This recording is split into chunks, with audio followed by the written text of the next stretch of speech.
السلام علیکم۔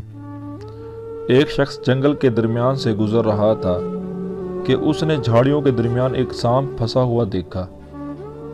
سانپ نے اس سے مدد کی اپیل کی تو اس نے ایک لکڑی کی مدد سے سانپ کو وہاں سے نکالا۔ باہر آتے ہی سانپ نے کہا، میں تمہیں ڈسوں گا۔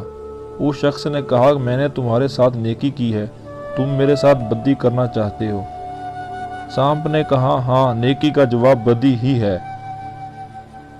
اس آدمی نے کہا کہ چلو کسی سے فیصلہ کرا لیتے ہیں۔ چلتے چلتے ایک گائے کے پاس پہنچے۔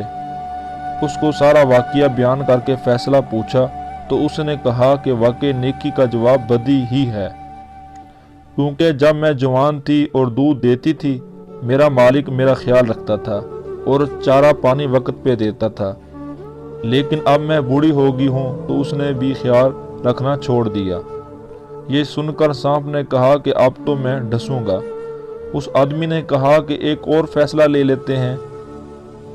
سانپ مان گیا اور انہوں نے ایک گدھے سے فیصلہ کروایا۔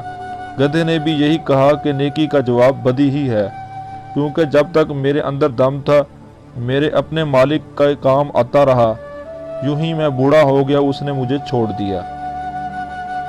سانپ اس شخص کو ڈھسنے ہی لگا تھا کہ اس نے منت کر کے کہا کہ ایک آخری موقع اور دے دو۔ سانپ کے حق میں 2 فیصلے ہو چکے تھے، اس لیے وہ آخری فیصلہ لینے پر مان گیا۔ اب کی بار وہ دونوں ایک بندر کے پاس گئے اور اسے سارے واقعہ سنا کر فیصلہ کروایا۔ اس نے آدمی سے کہا کہ مجھے ان جھاڑیوں کے پاس لے چلو، سانپ کو اندر پھینکو اور باہر پھر میرے سامنے باہر نکالو، اس کے بعد میں فیصلہ کروں گا۔ وہ تینوں واپس اسی جگہ چلے گئے۔